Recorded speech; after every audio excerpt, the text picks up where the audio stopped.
Open your fridge right now. A can of soda, a tub of yogurt, some leftover pizza from last night, maybe an avocado that just got flown in from halfway around the world. Sound familiar? Here's the thing. To your ancestors, none of that would count as food. So what did they actually eat to survive for millions of years? The answer will make a lot of people cringe, and the evidence is scattered across caves all over the world, enough to flip almost everything we thought we knew about our own species. But to really get it, we need to go back to the very beginning. 3 million years ago, humans didn't even know how to hunt. Your earliest ancestors weren't out there spearing woolly mammoths. They were scavengers. When a lion took down an antelope, it ate the best parts first: muscle, liver, heart. Then the hyenas moved in, cracking open the ribs and tearing off whatever meat was left. By the time your ancestors showed up, all that remained were a few thick leg bones, too dense for even hyena jaws to crack. And that leftover scrap was actually the best thing on the menu: bone marrow. They'd sneak up to the picked clean carcass, grab the thickest leg bone they could find, and smash it open with a sharpened rock, what we now call Oldowan tools. Half a pound of fat inside a skull, and why you still crave a midnight snack. Inside was the marrow, gray, slick, packed with fat. They scooped it out with their fingers and ate it raw, right there on the spot. To them, that was a feast, because no other scavenger on the savannah could get to it. Only humans had the one tool that mattered: hands skilled enough to grip a rock and crack a bone. They ate brains, too.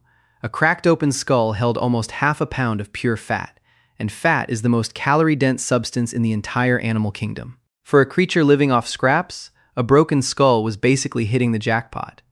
This is also why your body still treats fat like treasure to this day. It hasn't forgotten. Then there were the insects: termites, grubs, thick fat beetles that crunched like shrimp. For your ancestors, bugs weren't some last resort when food ran out. That was just dinner, over and over, for more than 1 million years straight. Fire shows up, and the brain starts to grow. Then something came along that changed everything: fire. The oldest evidence of controlled fire ever found is from Wonderwork Cave in South Africa, dating to roughly 1 million years ago. Fire meant cooking, and cooking flipped the whole game upside down. Meat sizzling over coals, roots buried in hot ash, marrow bones tossed straight into the flames. Cooking is basically outsourced digestion. Raw meat and raw vegetables force your stomach to grind away for hours to break them down, but cooked food practically arrives pre-broken. Your body spends less energy digesting it and pulls out way more calories from every bite. Many scientists believe this is exactly when our ancestors' guts began to shrink. And that leftover energy didn't just vanish, it all went to one place: the brain. Your brain makes up only 2% of your body weight, but burns through 20% of your energy. You can't run a machine like that on raw leaves and the occasional termite. You need cooked food. You need fat. Cooking built the brain, and the brain built everything else that came after. The menu explodes, and a story about honey. By around 300,000 years ago, your ancestors looked pretty much like you do now, and they ate almost anything they could hunt, dig up, or reach. Mammoths, wild cattle, wild horses, and reindeer roamed the plains. Fish, shellfish from rivers and coastlines. Roots, wild nuts, berries, mushrooms pulled from the ground. Eggs stolen straight out of bird nests, and especially honey.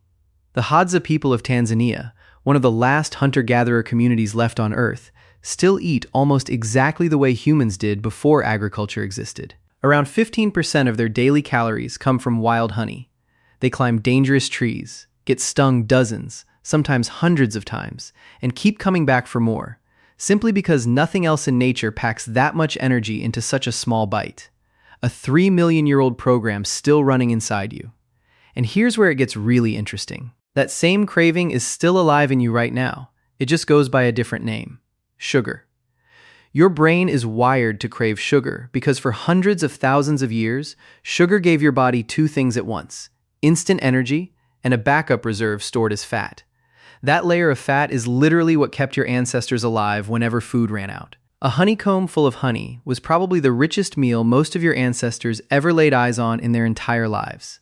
And that program is still quietly running in the background right now. Your body can't tell the difference between honey in a tree hollow and a glazed donut. The modern food industry basically just took that ancient signal and turned it into a money-making machine. Soda, candy, breakfast cereal, sauces, even most bread. Almost every packaged product out there is really just sugar wearing a different costume. That's why you can't stop eating it. Your body is still trying to store fat, just in case the next meal never comes. That realization alone should make you look at your fridge a little differently, but it's not even the most unsettling part yet. If this channel is helping you see your own body in a new way, hit subscribe, because what comes next will make you question the whole human species, the craving nobody wants to admit to. There's another craving, one that's a lot harder to talk about, a taste for your own kind. In a cave in England called Gough's cave, archaeologists found human bones about 14,700 years old. And those bones tell a story nobody really wants to hear. Several skulls had been cleaned with extreme precision using stone tools. The face and the base of the skull had been carefully removed, leaving only the upper dome, shaped like a cup. The long bones had been smashed open the same way ancient humans once cracked open antelope bones for marrow. And here's the chilling part. This wasn't the behavior of people who were starving. That same cave also contained horse bones and deer bones, meaning food was not in short supply. A 2017 study calculated that a single human body yields roughly 125,000 calories. Compare that to a bison, which gives you up to 600,000, or a mammoth, which gives you a staggering 3 million. In other words, purely from a survival standpoint, eating other humans is a terrible energy trade-off. So this wasn't a desperate last resort. One forearm bone found at the site was even carved with a zigzag pattern after the flesh had already been stripped away. This wasn't a survival strategy. This was a ritual. And Gough's cave isn't even the only place. Similar evidence has turned up in Germany, France, Spain, and Croatia. For hundreds of thousands of years, across many different places, humans did this to each other. And not always out of hunger, but because somewhere along the way, we started giving it a meaning of its own. The rotten secret behind that cheese you're eating. It gets even stranger. Your ancestors didn't just eat fresh meat, they ate rotten meat too. If they killed a large animal and couldn't finish it, they'd bury it, stash it in a cave, or sink it in a cold stream, and leave it there for days, weeks, sometimes even a month. When they came back, the meat would reek and be crawling with maggots. They ate it anyway, like it was nothing. Some researchers actually think our ancestors preferred it that way. Rotten meat had already been partly broken down by bacteria, making it easier to chew and easier to digest. Those bacteria also produced B vitamins your body needed, and your body still hasn't forgotten any of that. Every fermented food you love is basically controlled, slowed down rot, made safe. Cheese, yogurt, sourdough bread, beer, wine, soy sauce, pickles, all of it is a product of deliberate decay. Your love of cheese didn't start in some dairy in France. It started on the African savanna, hundreds of thousands of years ago, with something far worse. You're living in a paradise your ancestors couldn't have even dreamed of. Every craving you have right now, for fat, for salt, for sugar, for the richest thing you can get your hands on, all of it is still running underneath the surface. Your body has no idea what a supermarket is or what a refrigerator is. It only knows one rule. Eat the richest thing available. Eat the rarest thing available. Eat while you still can, because tomorrow there might be nothing left.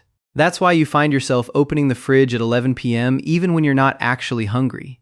You're running a 3 million-year-old program that's still scanning for food, still trying to keep you alive.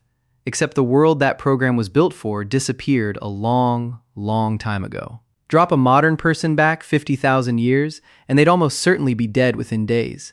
No idea where to find water, no way to tell edible plants from poisonous ones, not strong enough to chase down an animal, climb a tree for honey, or crack open a leg bone for marrow.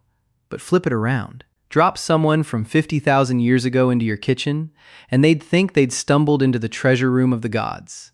A cold can of soda, sealed tight in metal. Bread someone else already baked for them.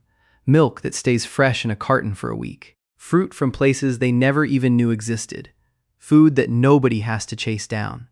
To them, it would be the richest place they'd ever set foot in their entire lives. For 3 million years, every single human who ever lived endured hunger, cold, and exhaustion. And you, it's very possible, are part of the first generation to ever break out of that loop. And you might not even realize just how rare that actually is. If this video changed the way you look at your own fridge, drop a comment and tell us which detail surprised you the most. And don't forget to hit subscribe for more stories about the history of the human race.